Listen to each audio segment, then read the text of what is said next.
Pansin mga Pilipino, mangyaring regular na imasahe ang inyong leeg at balikat upang maiwasan ang mga sintomas ng cervical spondylosis.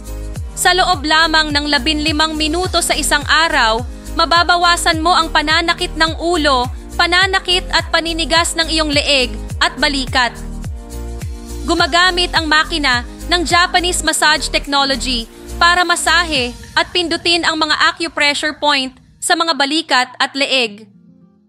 Ang pagsasagawa ng masahe araw-araw ay magtataguyod ng sirkulasyon ng dugo na tumutulong sa pagbibigay ng mas mahusay na oxygen at nutrients. Bawasan ang stress at magdala ng pakiramdam ng relaxation.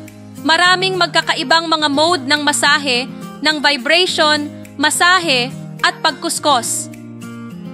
Nililimitahan nito ang panganib ng paninigas ng leeg dahil sa matagal na pag-upo o mahinang postura.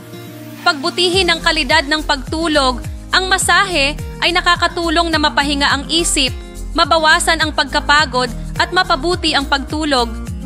Ang ibabaw ay may linya na may mataas na kalidad na medikal na silikone na tela, napakatibay na lumilikha ng isang makinis at komportableng pakiramdam kapag ginamit, lalo na ligtas para sa hindi nakakainis na balat.